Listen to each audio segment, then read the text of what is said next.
What's that you're saying? DM realized he spent too much money on Star Wars Galaxy of Heroes and doesn't play it anymore? DM's just now a raid streamer? Just makes clickbait YouTube videos? Even the background, this guy, that's a Raid Shadow Legends character?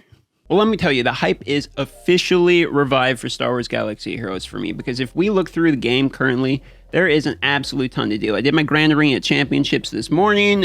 You can follow me on the live streams when I do those if you want to follow those. And that was a ton of fun. And the championships look like they're going to be handled nicely. The promotions look fairly smooth. Like, I'm not really having any huge problems with it. Even the reset, I wasn't really even that mad about. And now going into these Geonosian Darkside territory battles, it's an actual PvE challenge. I love it. All right, so I'm going to use the Night Sisters here against this team. And what we're seeing here is we're wave 2, just chewing through the beginning. When you get to wave 4, the difficulty level, I've noticed, ramps up significantly towards that last level. The first few aren't too bad. You can auto through it. Now, this is a full Gear 12 Night Sister team with okay mods, not amazing, but you're going to notice right off the bat there's all kinds of new troopers here. If you look at the ARC Trooper here on the right, I believe this is the ARC Trooper. He actually has this cool mechanic called Entrenchment, which gives people like bonus stats. And there's all kinds of new things I'm having to learn. And it's very exciting for me to constantly have to learn, new mechanics, because the game got a little static for me there a little bit. And I was getting a little bored of it, if I'm being honest. Okay, we're getting into the last wave here, the final encounter. Now, this is where the difficulty level tends to step up. You notice this one guy is a super buff here. Enemies defeated by clone trooper allies during their turn cannot be revived.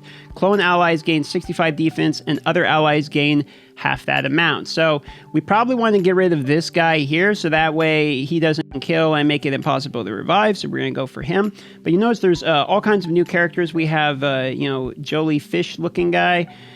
Deal physical damage to all allies, 70% chance inflicting tenacity down.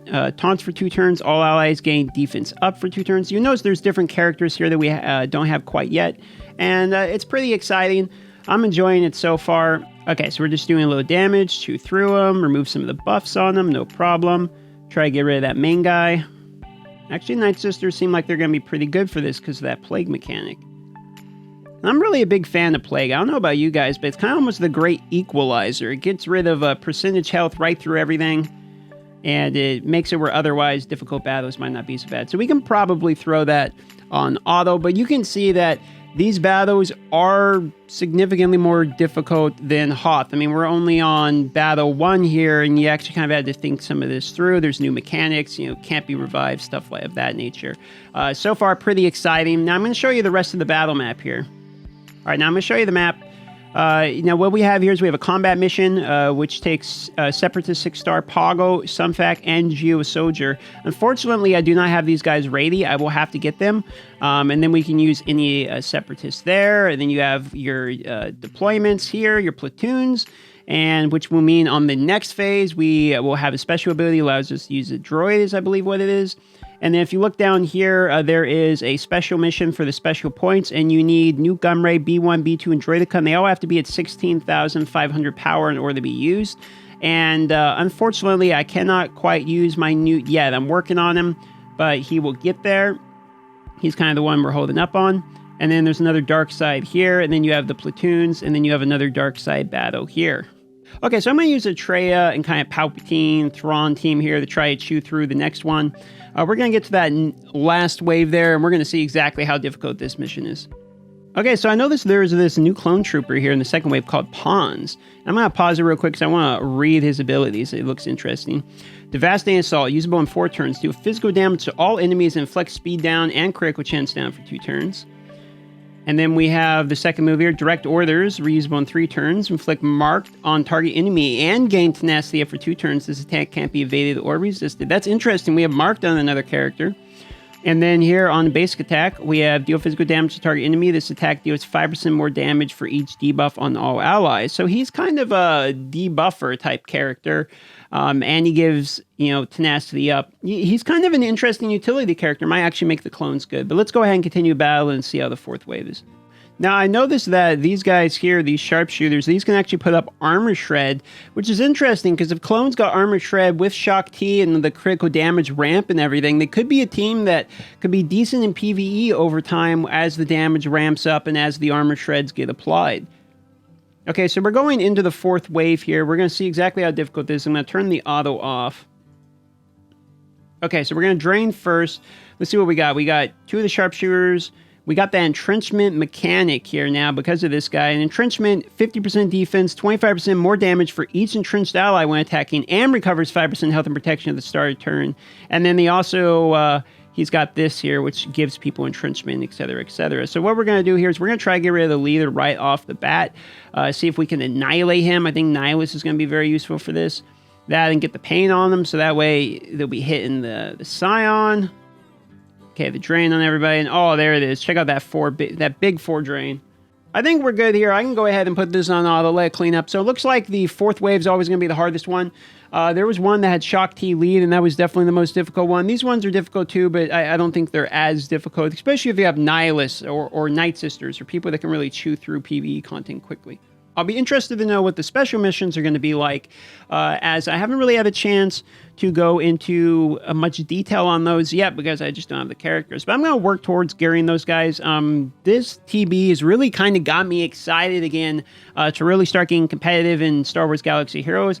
Not only the TB, but the Grand Arena Championships as well. My next match is going to be a difficult match because I'll show you guys real quick here since we just got the win with the territory battle. If I pull it on over to the Grand Arena Championships, what you're going to notice is the guy on me has galactic power on me. I just beat the person who had 1,000,000 galactic power on me, but now my next person has galactic power on me, but he also has, so he's got like 400k power on me, but he also has Darth Revan, Jedi Knight Revan, Trey. He's got all of the teams I do and more because he's got the Nest, he's got the First Order, he's got a much thicker roster than your boy here has.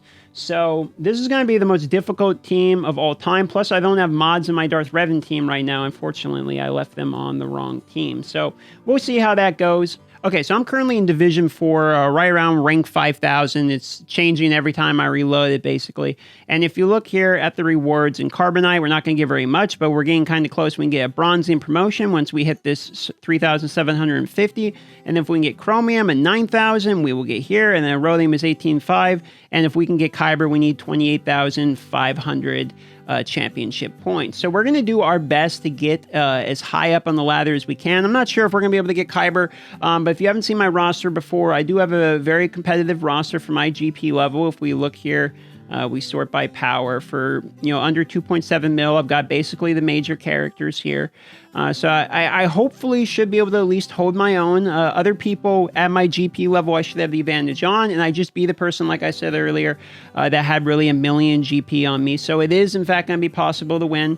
Now, as far as what I'm working on currently is I want the Geos hardcore. So I'm going full on for the Geonosians, hard stop, farming the Geonosians. I'm going to get them as quickly as I can. This will both help my guild, but also I think the Brood Alpha, personally, is just an amazing, amazing character. I was watching some footage. I was reading the kits. I was doing kind of a live reaction when the kit came out. I was saying he's going to be gross. I think the health equalization is amazing. So I'm going to work and try to get all 5 of the bugs up for a minimum, at least for the content. Okay, let's talk about the stores. What am I going to be doing with my store currency? Now, as it currently sits, I think I'm going to fully hoard my currency. I don't think I'm just going to start buying shards of the Negotiator. The Negotiator looks good, but I want to see how it flushes out before I fully commit all my resources into it, as well as I want to see if they're going to be adding more shards to other things, as time goes on. I noticed they did put Probe Droid in here as well, which is, kind of interesting because they reduced the number of Probe Droid shards that we got, so they're trying to give it back to us. And the other thing is you can get Cryotex through here too, so it's a little easier to get Cryotex. Besides Geonosians, I'm also focusing on trying to farm the Gear 13. I mean, probably the character I want to Gear 13 first is Malik. Me and everybody else wants to Gear 13 him. So I'm going to work on the Cryotex. I'm going to be farming these. These were farmable here, and I got to actually point out to CG, I gotta say, good job on giving us the Geo Brood farmable immediately and in Cantina. I appreciate that. I think he's a good character, and I think that's a nice, a nice offering for us. and as well as making these farmable with just normal energy, you know, I do appreciate that. I think those were both good moves by CG, so I will say that. And I'm actually kind of just feeling excited about the game lately. I'm kind of feeling optimistic. The updates that are coming out are fun. I'm looking forward to it. Now, Gear 13, maybe I'm not looking forward to a little bit, but that's just because it's a grind. That doesn't mean I really have problems with what's happening in the game right now. And I think more than anything, I'm just excited to fully max out these Geonosians. I don't know what it is about this team, but just ever since the addition of the Brood and they're not complete garbage, I'm really excited for them. So we're going to go for the Geonosians. Let me know if you'd be excited to see some full Geonosian Grand Arena action. Leave down in the comments below what it is you're currently working on with this new GOTB update. I'm curious to see what it is everyone is focusing on, if you're hoarding, if you're spending, etc., etc. And if you do have Geonosian Brood, go ahead and flex it and tell everyone in the comments. So like the video if you like the video, subscribe if you are not subscribed already. That way you can keep up to date with all of my crappy videos. And I love y'all. I hope you guys have a great day.